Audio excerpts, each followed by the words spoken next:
Les terres d'un homme riche avaient beaucoup rapporté. Et il raisonnait en lui-même, disant : « Que ferai-je ? Car je n'ai pas de place pour rentrer ma récolte.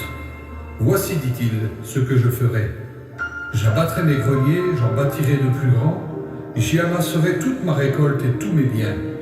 Et je dirai à mon âme, tu as beaucoup de biens en réserve pour plusieurs années. Repose-toi, mange, bois et réjouis-toi.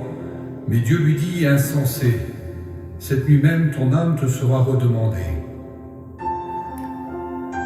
N'a-t-on pas tous imaginé au moins une fois dans notre vie l'éventualité de n'avoir plus qu'un jour à vivre? Une vie si longue et pourtant si courte.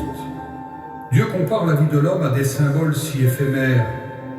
La largeur d'une main, la navette d'un tisserand, à un souffle ou à une vapeur, à de l'herbe des champs ou bien même à une fleur, pour vous dire que la vie terrestre passe si rapidement, que tous nos projets sont si inutiles devant le temps que cette vie nous offre.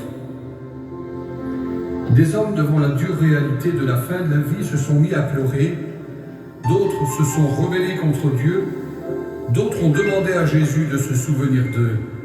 Et toi, s'il te restait qu'un jour à vivre, que ferais-tu ? Pour ma part, j'aimerais dire ce que je ferais pour te faire comprendre. Je resterai avec ma compagne et mes enfants pour profiter de leur présence. Je serai attentif à chacune de leurs paroles en évitant de les décevoir. J'appellerai ma famille pour leur dire qu'ils me manquent, mais il y a si longtemps que je n'ai plus de nouvelles. J'inviterai mes amis pour leur prouver l'affection que j'ai pour eux, mais aujourd'hui ils sont si occupés. Je ferai savoir à ceux à qui j'ai pu faire du tort que je m'en excuse, mais où sont-ils ?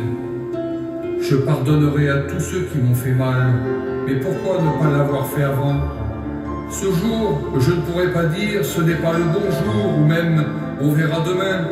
Pas question de me reposer, de perdre des heures à des repas devant des films ou dans des discussions vaines. À quoi bon ? J'aimerais aller avec ceux qui seront loin, mais je n'aurai pas le temps. Alors je serai bon avec tout mon entourage et je me réjouirai de chaque seconde.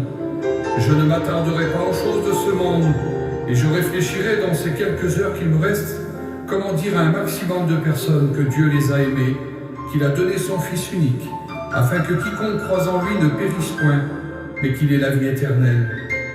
Puis je prendrai le temps de remercier Dieu pour l'amour qu'il a eu pour moi, en se faisant connaître à moi par son Fils Jésus-Christ.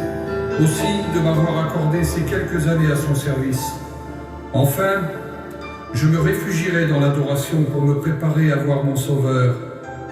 Et la réjouissance de le rencontrer me fera presque oublier la détresse de quitter ce que j'aime. Calmement, j'attendrai qu'il vienne cueillir ma vie comme cette fleur des champs.